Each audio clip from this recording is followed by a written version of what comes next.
Hello and welcome to tonight. Thank you. Welcome to Recruiting 101 or however we want to call it tonight. It's our recruiting seminar tonight, and what we're going to be doing is sharing with you guys a ton of information. What I'm going to do is now is share this on a number of platforms. If you're watching and you know somebody that wants to play college sports at the next level, amen. If somebody wants to play at the next level and they are looking to,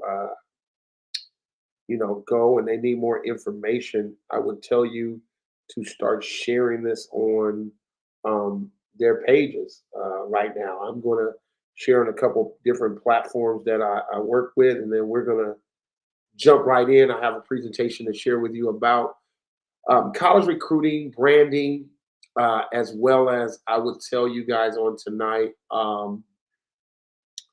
just getting a better understanding of the recruiting process, what happens, what should you be doing if you're an eighth grader going into high school. If you're an eighth grader going into high school, you're a ninth grader and you played sports last year, and just your overall idea of what you want, what you want to get out of your out of your high school or college or recruiting experience. I'm going to go over that now. I will tell you tonight, I am going to be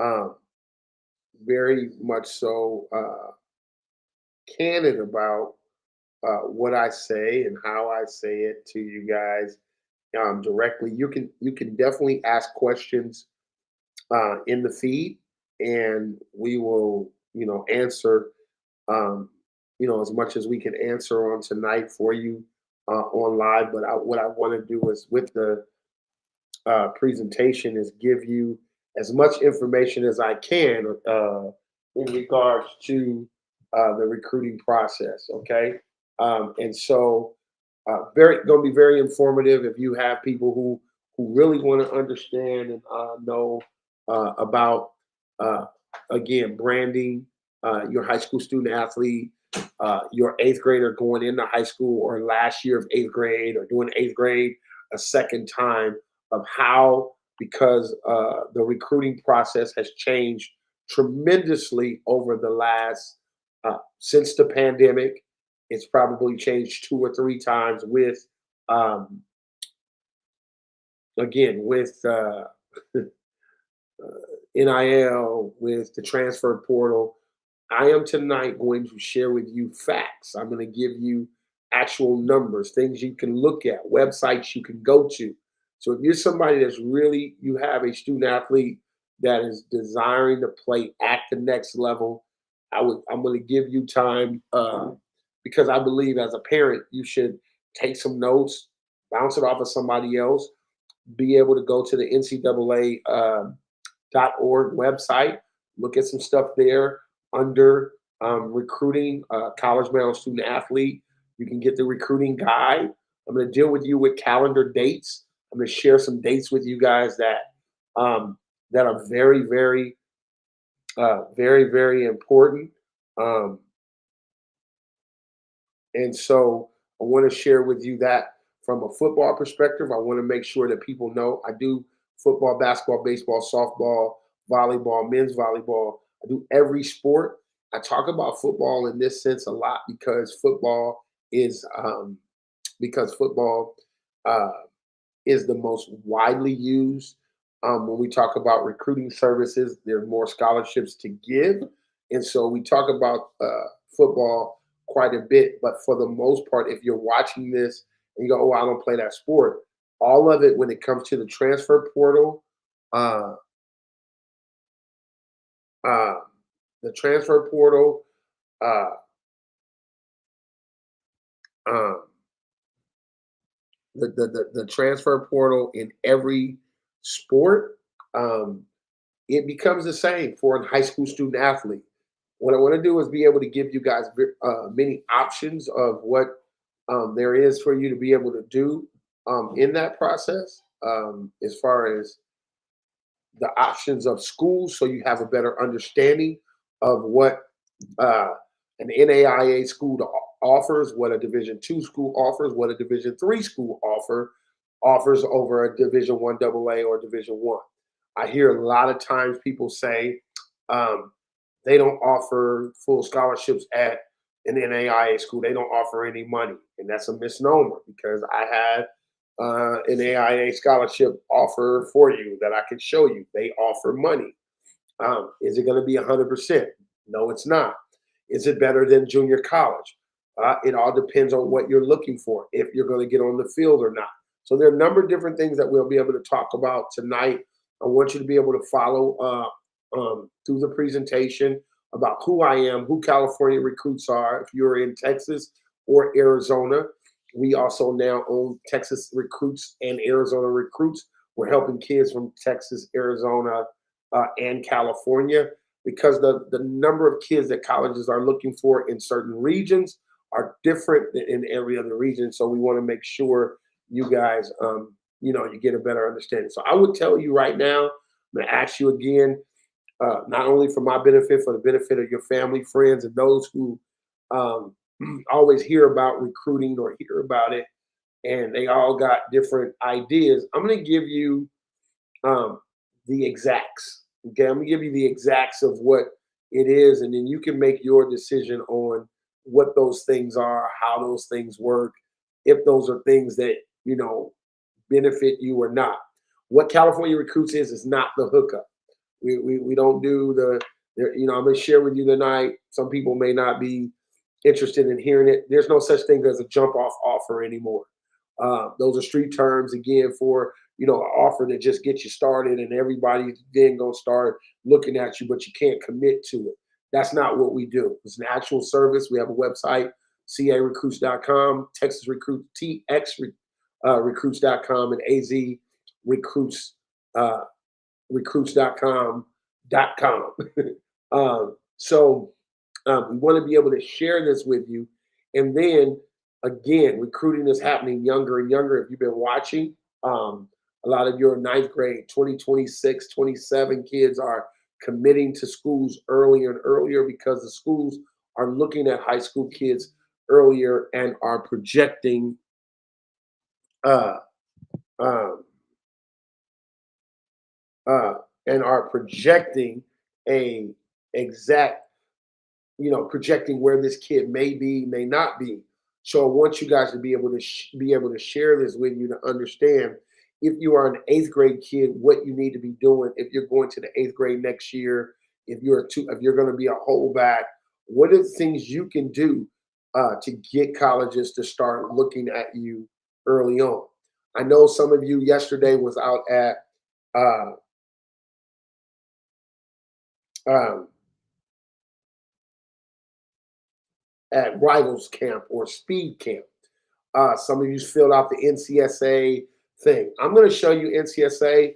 I do not hold back. I worked at NCSA for a year and a half until I found out NCSA was not an actual. They have a recruiting software as opposed to being an actual service that connects you with college coaches per se. Really connect you, not just from an email where somebody is having a conversation about you and not 13,000 other kids that play your position. But from a mom and pop, maybe you want to call, or a smaller mid-sized service that we have a book of business that we're talking to coaches that we've dealt with that'll pick up our phone call as opposed to saying, here go another 160 kids that NCSA is sending me, and I'm not going to sift through. I like to talk to a guy that actually knows the kid, who's the buying committee, who can I talk to in this family about who this kid is. But I'm going to show you the good in NCSA, but having somebody else also there to help work with you along the way, or work in a plan that's going to fit just you. Okay. Um, and then we'll just kind of go from there. If you have questions at the end or during it, if I'm moving too quickly, let me know. I'm able to watch the feed as well. While watching the feed, I am looking at any questions or anything that is happening, anything that will be happening on here, as well as trying to watch it on Twitter as well, because I'm looking at the numbers and I see the numbers are one on Facebook and another on Twitter. So if you are watching on Twitter as well, I'll be able to. Uh, I want to be able to answer any questions that you have. So if you have any questions, just go ahead and put them in the feed. It's not, and to let people know, I'm so sorry. I wasn't able to share that it is not the Transparent Truth Bible Study on Twitter. It is, and let me go in here and edit that in my destinations. Oh, okay.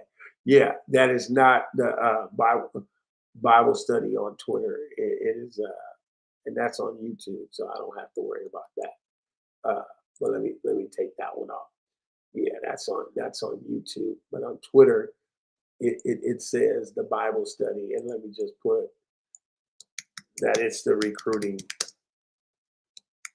seminar. Yeah, just to be able to look at it. I don't want people to go, oh, I don't want a Bible study. I went to church today already, right?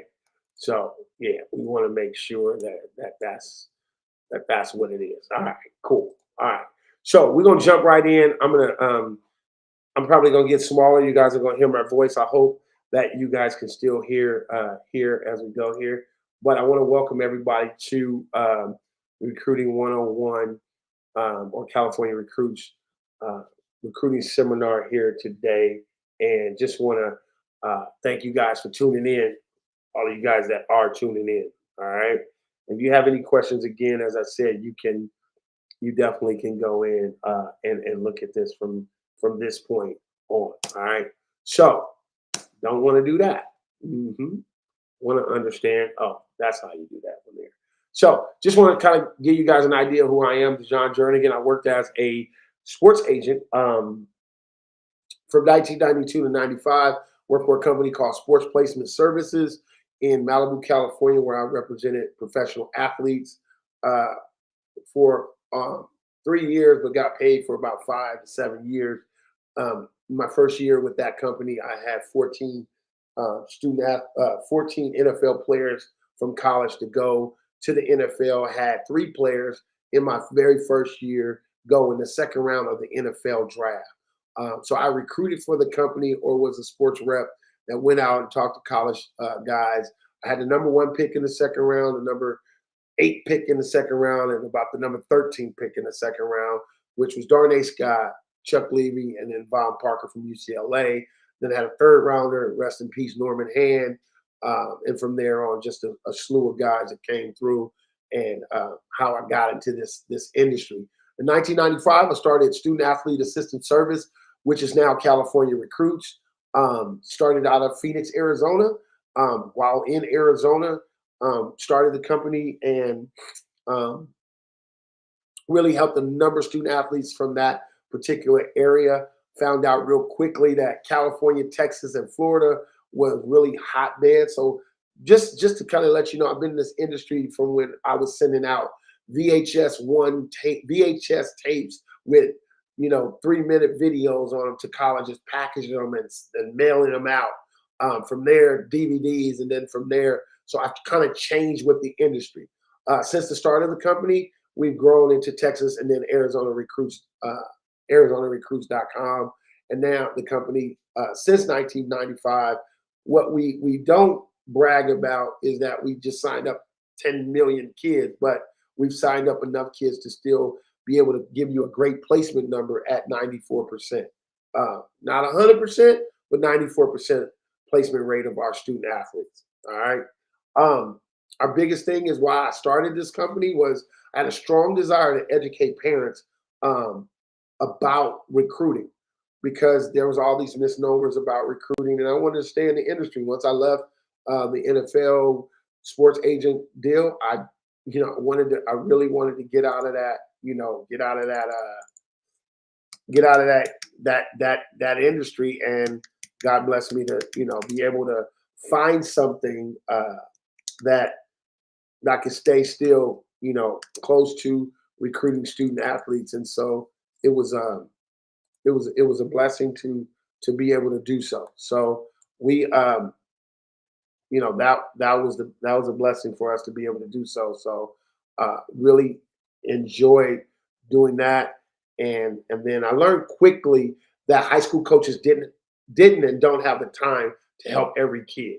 And so what I do know is for you parents that are watching right now that you have a lot of high school guys that are going to help the kids that they can help. They're going to help they're going to help the kid that's already have measurable sizes and size, and we'll get into that. They're going to help the kid that already has what he needs, but that kid that has a love for the game and wants to play at the next level, he kind of gets overlooked by even his own coach. And if you as a parent don't walk into a high school asking what the plan is for the next 4-year plan for your kid who you already know you've been paying since he was 8 years old to play this game, who has a strong desire to play at the next level. And the key word is next level, not Division 1, but next level. And how can you help my kid? And the coach says, well, we don't really have anything in place, or he uses the age-old adage of if you're good, they'll find you. That means that he's talking Division 1. But what about, do you have an NAIA or a Division 2? Do you have any relationships with schools? Do you have a plan that you put together for a high school student athlete that, for my student athlete that I need to follow? What is your A through G requirements? Do you have a counselor that's going to help him find, or a coach on the team that actually does this? I was talking to coach at Santa Margarita the other day, Coach Ruse. He's a great guy, and he says, "Hey, we hired a guy on staff that actually does that. He kind of sends out the transcripts and he does this, that, and the other. But is there somebody that actually creates and puts plans together for this ninth grade, eighth grade kid when he walks in, steps on that particular campus? If you're not at a Bosco or a Mater Dei that's going to have 60 to 70 Division 1 schools, Division 2 school at their showcase, what if I don't go to that school? What if I'm at some other school and I need to be at the right school, the right situation that's going to help a student athlete? So, what do you have in place to help my kid? So those are the questions and things I learned quickly that high school coaches, not to knock them, don't have. They just don't, they're not able to answer. They may say, oh, I got a buddy that's at one school, or I know a few coaches I played with, and they reach out, but then it stops. What happens if those 6 schools don't contact your kid, or they don't like your kid? Is there 6 more? Is there 12 more? What is the actual plan for my student athlete? I got a better understanding of what the 98% and the 2% meant. The 98% versus the 2, it meant that only 2% of the kids and 1.6% of the kids in the United States will get obtain a Division 1 scholarship. And I say this because most of you guys are looking for D1 opportunities. Well, that another 98% is who we actually are working with in the service, because everybody's trying to be a part of that 1.6 or that 2% that we say in this industry. And if that's not happening, what are you doing? How am I getting a 1AA? How am I getting my name out there? We are in the branding era. And so we're going to talk about that a little bit tonight, the 98%. And I'll show you what the traits of the 98 and the 2% actually look like. All right. So kind of like the hair club president, how he says, I'm not only the president, I'm a client. I also have my sons. I have 3 boys that played Division 1 football out of high school. So just to kind of let you know this, I've not only done this since 1995, I had to do it for my own kids. And on this side, it was pretty tough. My kids were, thanks be to God, good athletes, but they weren't measurable size guys. So they went to different schools. You'll see SAT scores for 2 and not another one. If you look at that, that's because the pandemic changed where there was test optional. So my younger son, Ian, went through a part where he didn't have to take the SAT, where the other 2 did. My middle son was a Nike All-American, went to the Nike Open, went to Nevada, then San Jose. My other son went out of high school to Cal Poly, played for 2 years, pandemic.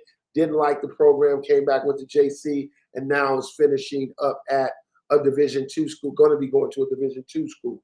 So just kind of you understand, I've been in each part of the process from high school to Division I to JC, back to Division I, back to D2, NAIA, done the whole gamut. So again, not only the president or the owner of the company, I'm a client as well.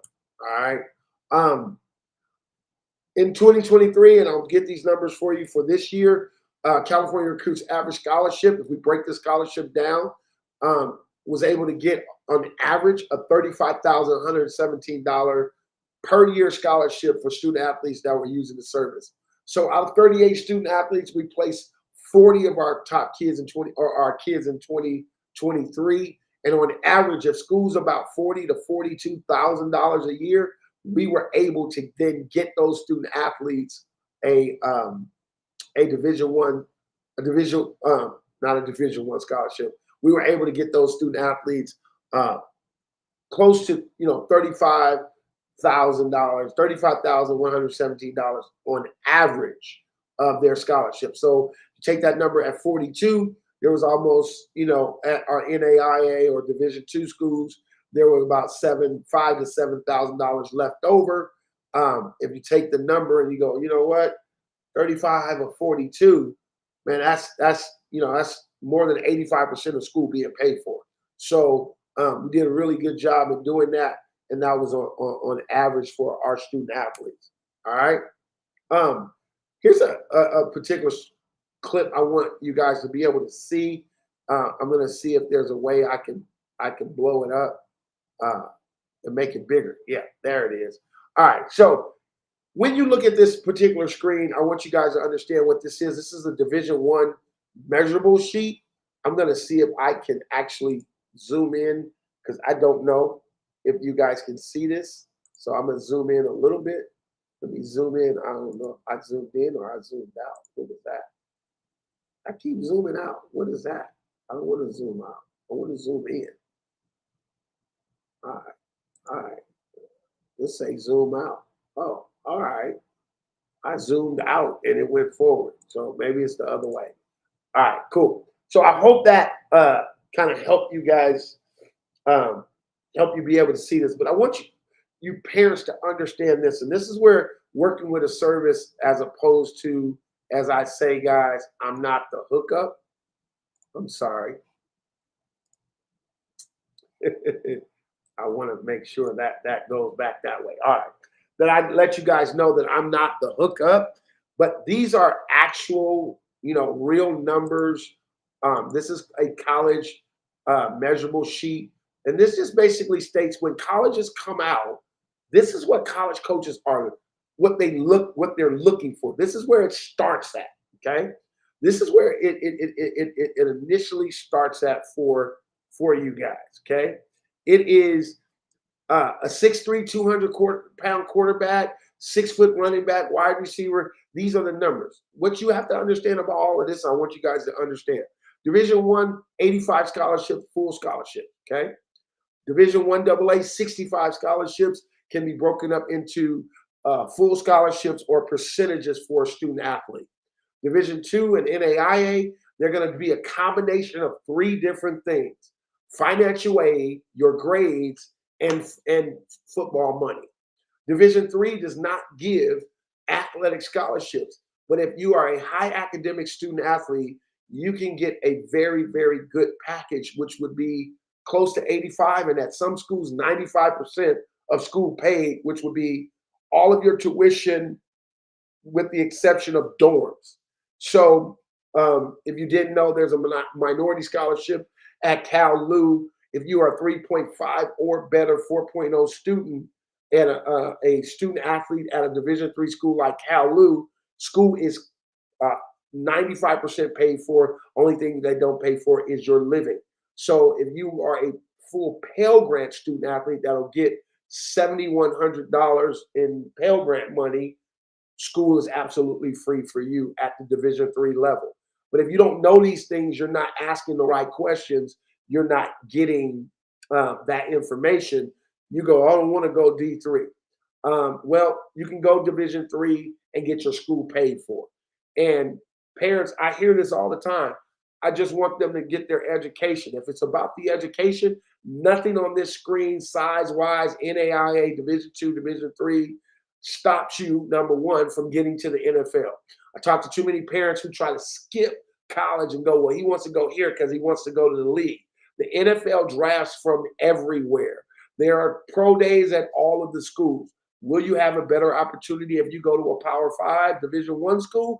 Yes, but you're going to be able to meet these measurable metrics for the most part. Now, do things happen where a 5'8", 5'7", 5'5", I got a 5'6", 5'7" wide receiver in Zion Hall playing Division 1 AA football at Cal Poly. He's a wide receiver, running back, slot.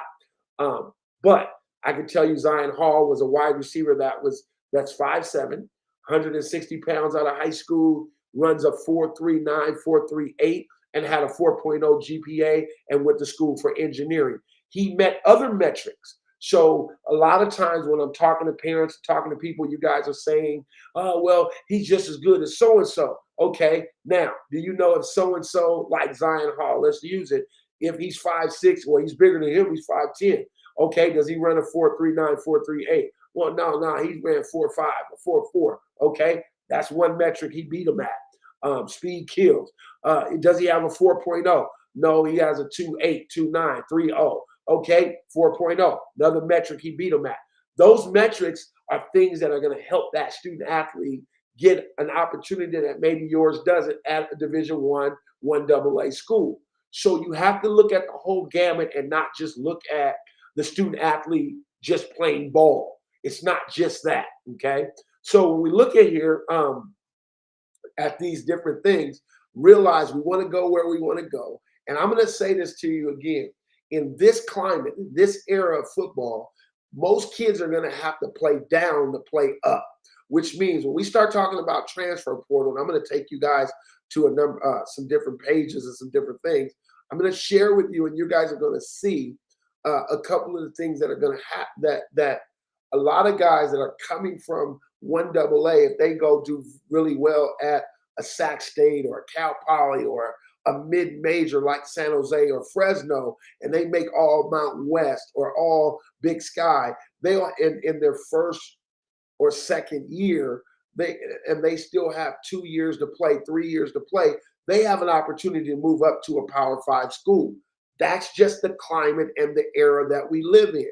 If you're looking for a student athlete to just go, oh, well, he didn't get out of high school, I'm going to share with you the JC road.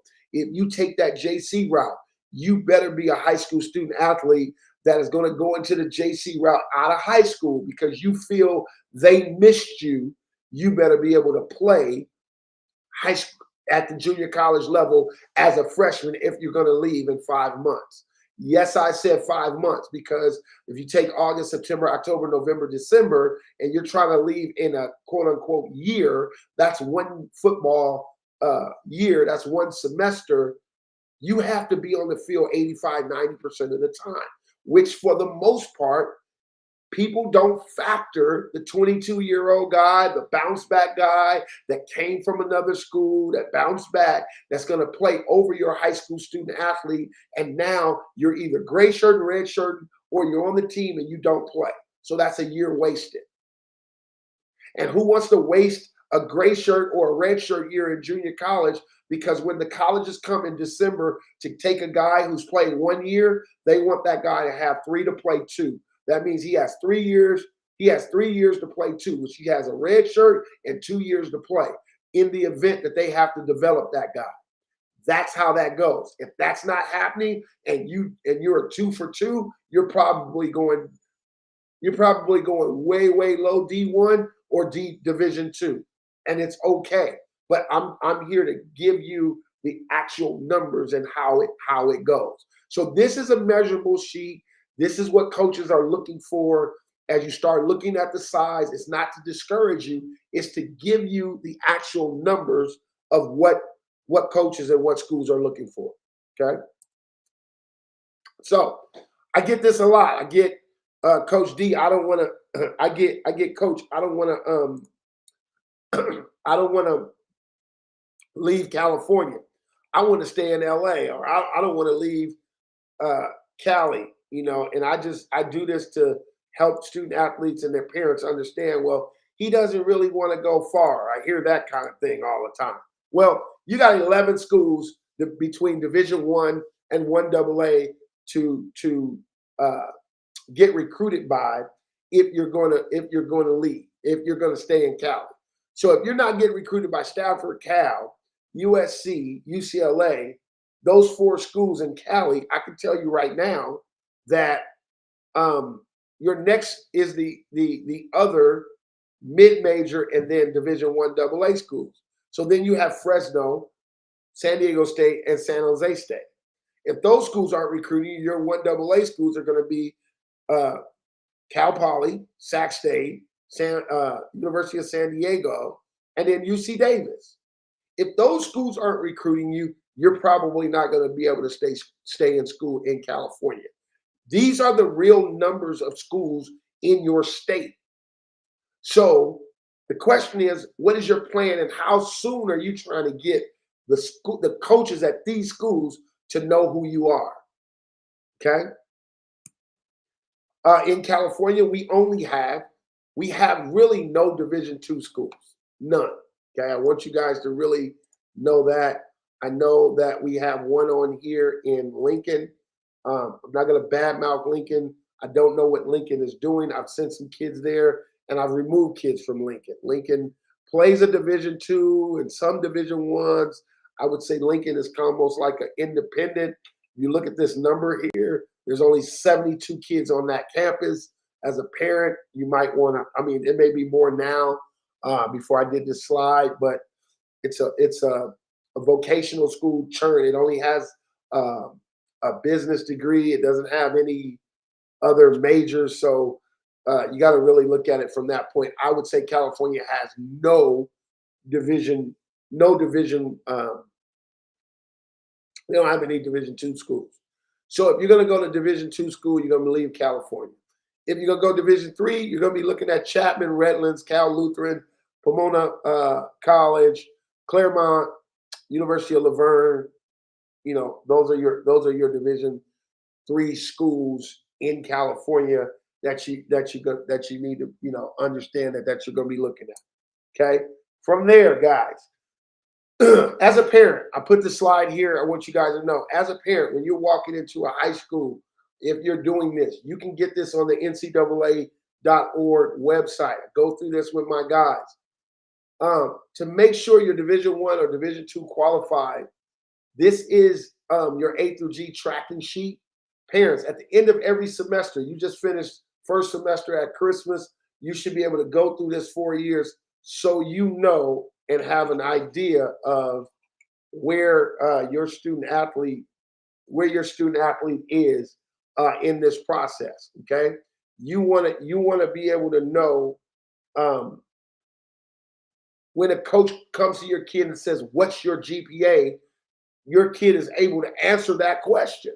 I know my GPA. My GPA is 3.4 because you have it tracked. You're following it. If you have to remediate classes, if you have to make up something, you see it early and you can attack it. I can tell you right now, we're sitting in March. There's a lot of parents, a lot of people right now that are having issues at the lab because they didn't do the things that they needed to do early on. You're an 8th grade parent, go to summer school. I don't care what's happening 7-on-7. I don't care what's happening.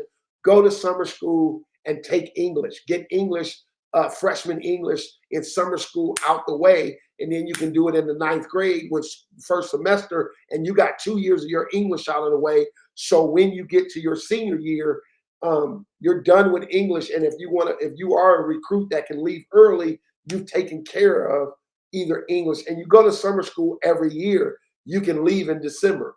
Because if you're a college student athlete in this era, you're going to leave in January so you can go through spring ball, so you have a real opportunity to play as a freshman and not end up redshirting or what have you.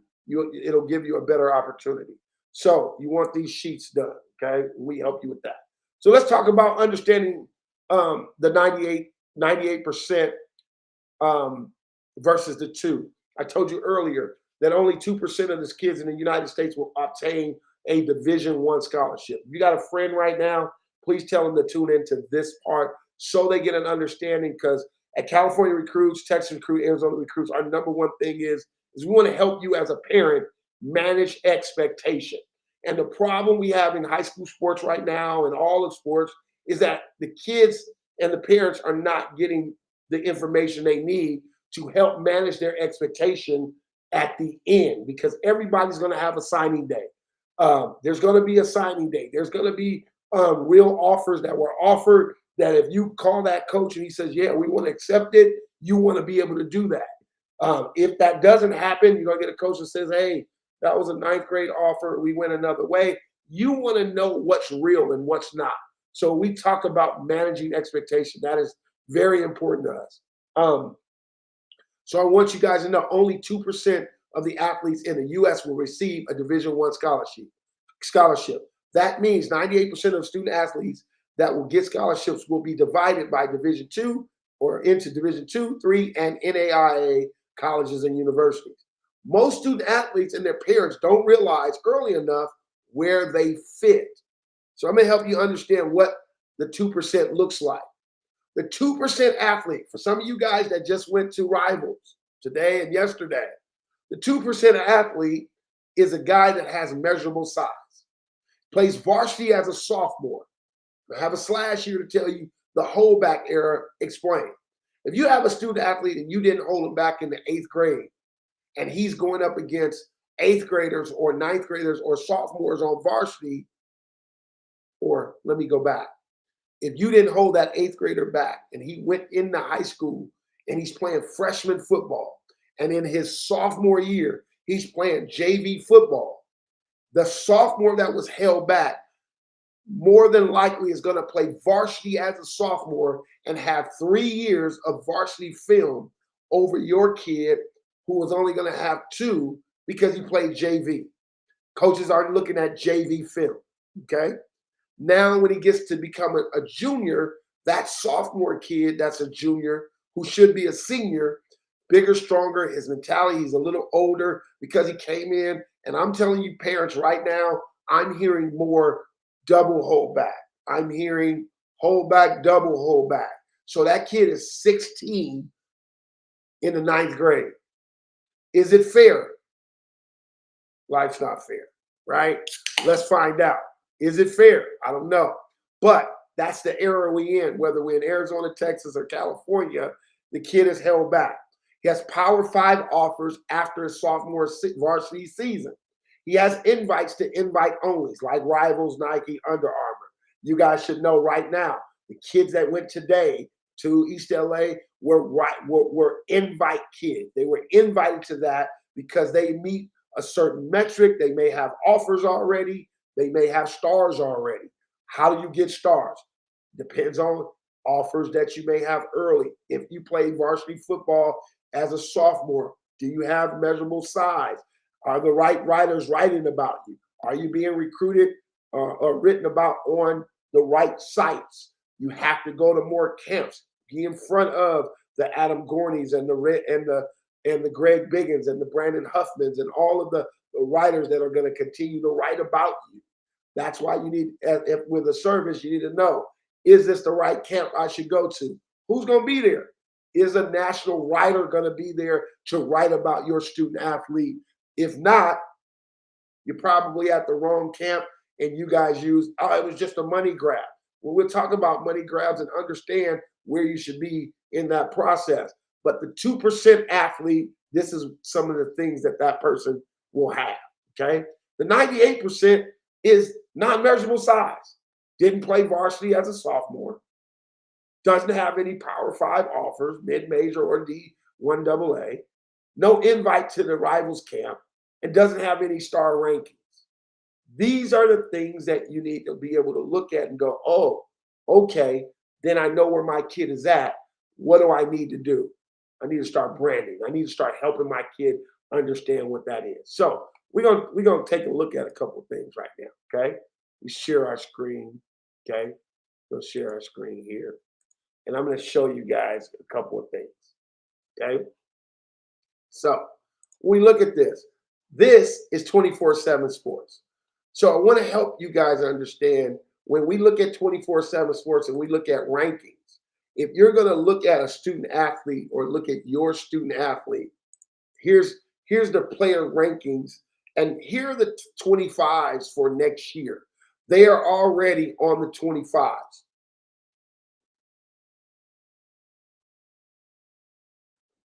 Okay, they're on the 25s, and they're on the 25s as of right now. I don't understand why my screen's not sharing with you guys. So let me, yeah, I want to share this tab. Yeah, let's go. Where's my video at here? Okay, so it's not there. All right. Well, it's not there. So on 24/7 Sports, I could show you, and maybe I'll show you and add it to here. I want to understand something. Hold on one second. I want to share that page. There it is. All right. Let's see if we can get this done this time, guys, with sharing this page. All right. I'm following along to see if we can share. And I don't know if 24/7 allows us to share on this particular platform. So it doesn't. Okay. Or it's just it's loading. It's pretty big. But we already have the top 25 student athletes in the class of 2025. We can go California. We can look at all of the student athletes in each of these classes. So that's the big part of this whole thing. So I want to be able to share with you guys this, but it will not. All right, cool. So it didn't let me do it. I'm happy that it didn't. We're back here. All right. So the next thing we need to understand is the NIL and transfer portal, what that actually means for you guys as student athletes as we look at this deal. Okay. The NIL name, image, and likeness should tell you a lot about college football and the fact and the portal that it's a lot and how it's affected since the transfer portal has gone. Is everything has changed in recruiting. It's about money. So if you're still looking at this from the perspective of this is high school Friday night and blah blah blah, we got the kids out. It's not the same thing, guys. It's not. It's not. This is all about. So this is about recruiting and name, image, and likeness and money going on. And so if you at its purest, or you in your purest thought of wanting to just play college football, get your degree and get your school paid for, there's an opportunity for you. If it's I got to go to the league and I got to go Division 1, then there's a lot of things that have to happen. But if you're a student athlete that just has a real love for the game, want to play and want to play at the highest level you can, and you're okay with it, there's opportunities out there for you. Okay, that's the most I can say about that. Biggest part of this whole thing with recruiting I want to share with you guys tonight is understanding the recruiting calendar and where you guys are as of today. As of today. And I put this out today. I want you guys to know, as of right now, there are 107 days left of the recruiting left before the dead period.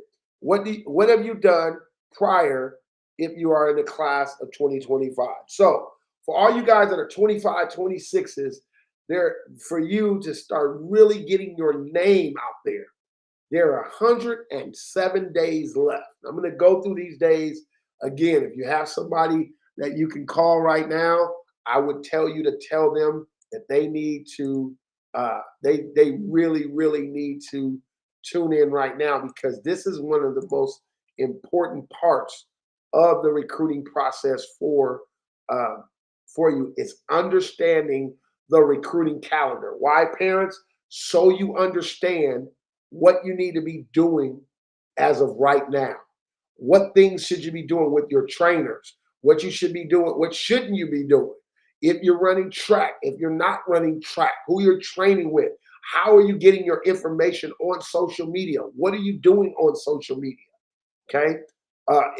What three platforms are you using? How you doing it? What camps should you be going to?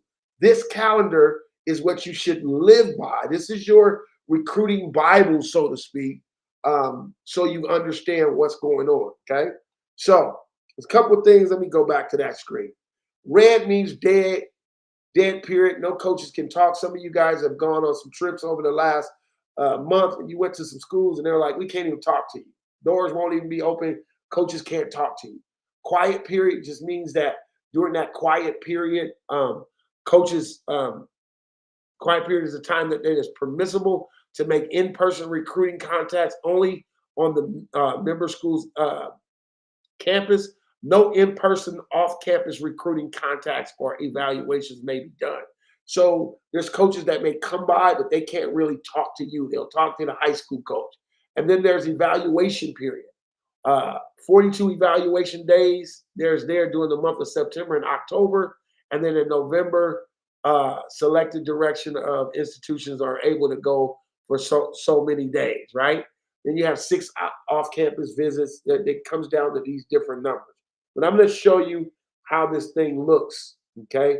And I'm going to move this back to this one so it makes it bigger. You guys know today is March 10th. We look at the 10th. So what we have now is quiet period. You can go on schools right now as spring break is coming. You should be setting up your unofficial visits. You see junior days and practices and all that are going to be happening over the next month and a month and a half.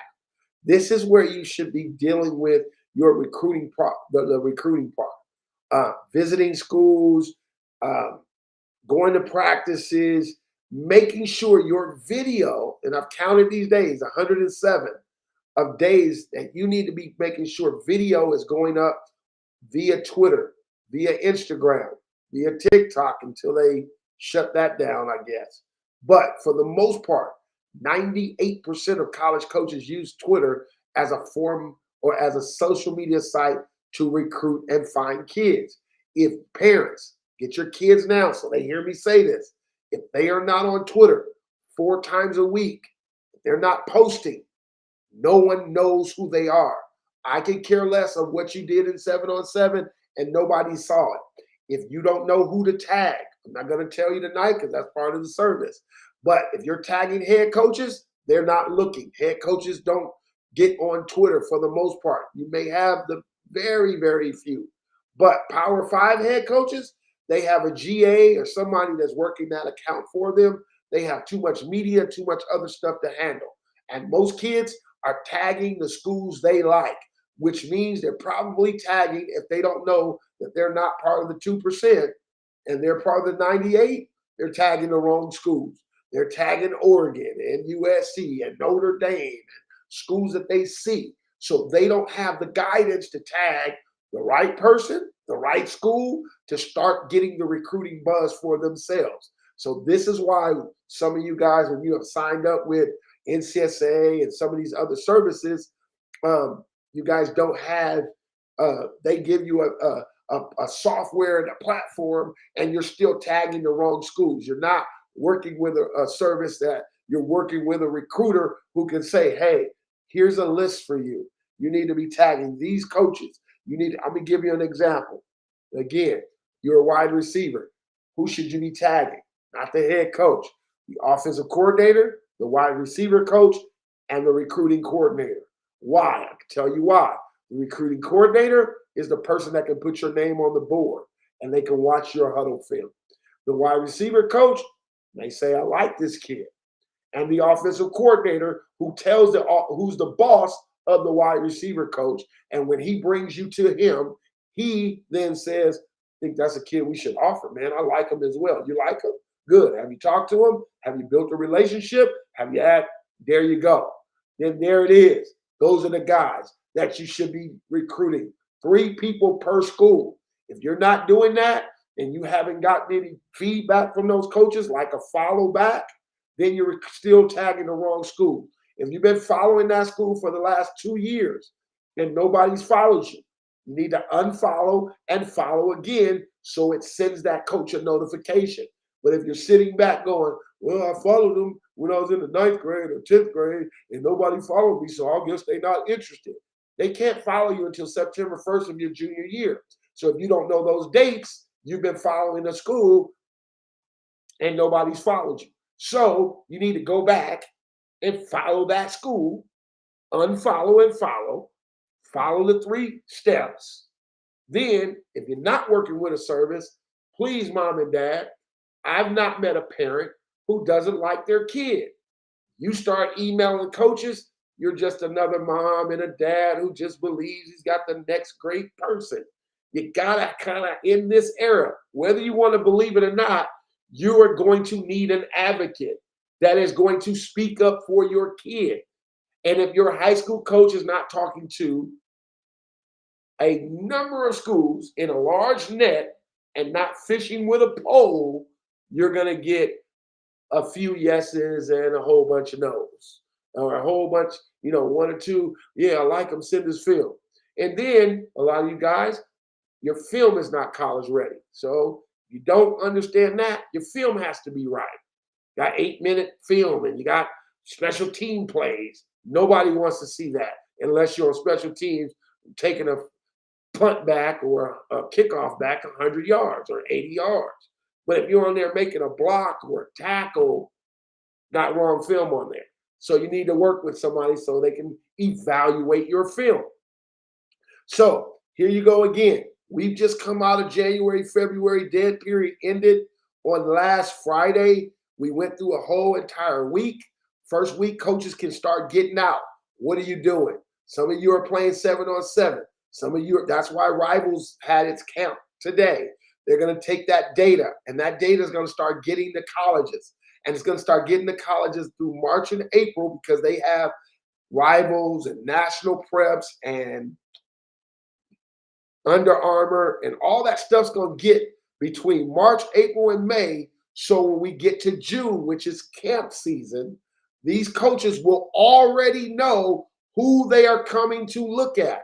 So mom and dad, when you pay all the money to go to Redlands and mega camps, and you go, there's 300 kids, and I saw them talking to him, and him, it is because he has an advocate, his information, he went to camps back in March and April, and he went, and when the colleges came to the high school coach called him out of class, introduced him to the coach, so the coach knows who he is when he gets to Sacramento Mega Camp, when he gets to Redlands, or if he goes to a camp on campus.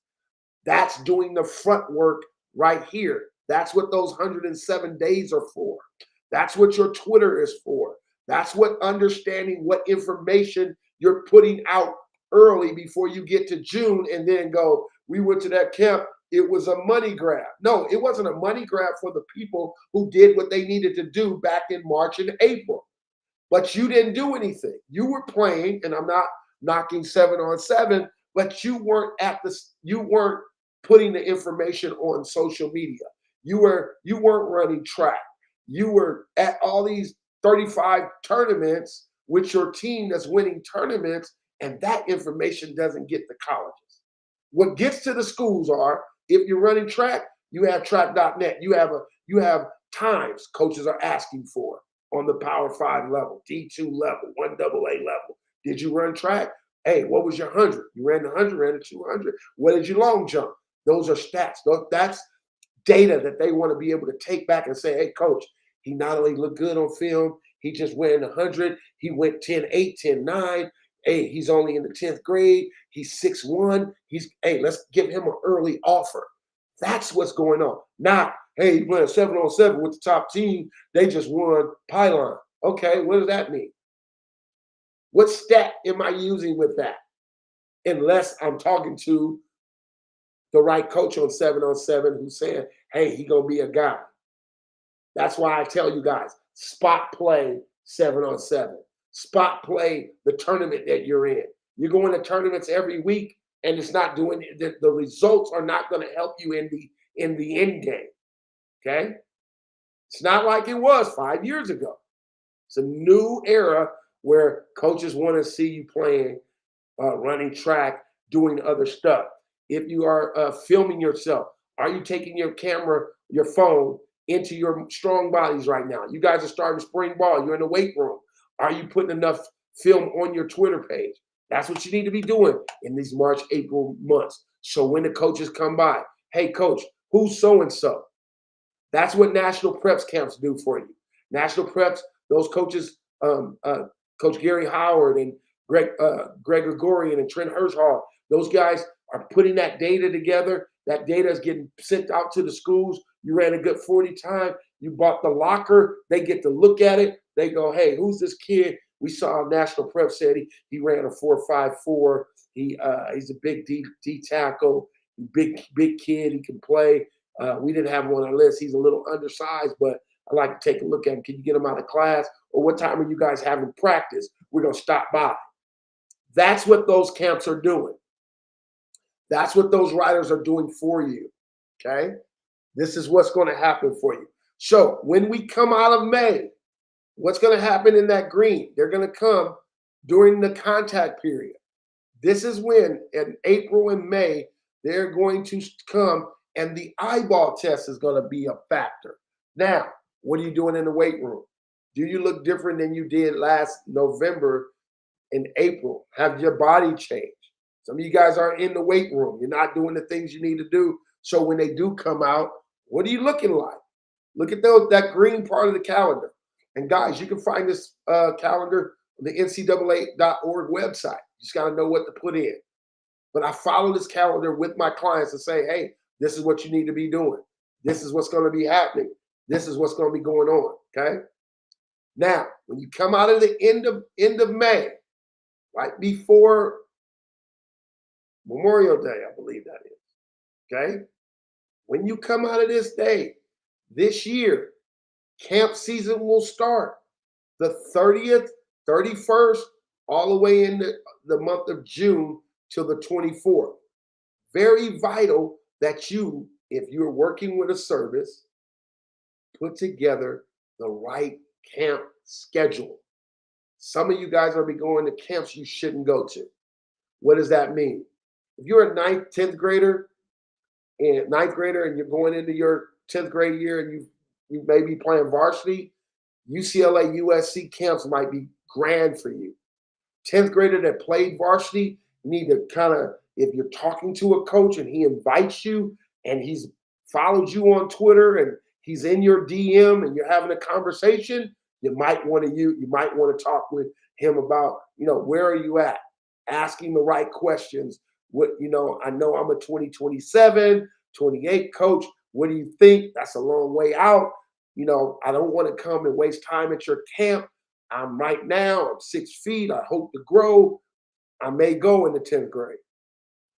I may not. I may choose to go to a mega camp where there's some mid-majors and I have better opportunity to catch the eye of another coach. Some of you guys are spending a lot of time at these bigger schools and you're just a camper. I don't want to be just a camper in June. I want to be a guy who they are actually looking at. And if I'm a junior going in my senior year and I haven't talked to one coach at UCLA or one coach and I am not measurable size, I might want to sit down with somebody and say, okay, what camp should I go to? Hey, you're not measurable size. You got great speed. You got great GPA. You have some good things going on in your life. But sitting at 5'9", you might not want to be at the LSU camp. You might want to be over at the McNeese State camp. You may want to be over at Grambling. You may want to, if that's where you are in Louisiana. If you're in California, you may want to go to the Sac State Fresno camp. You may want to look at that. You may want to go to San Jose camp and look at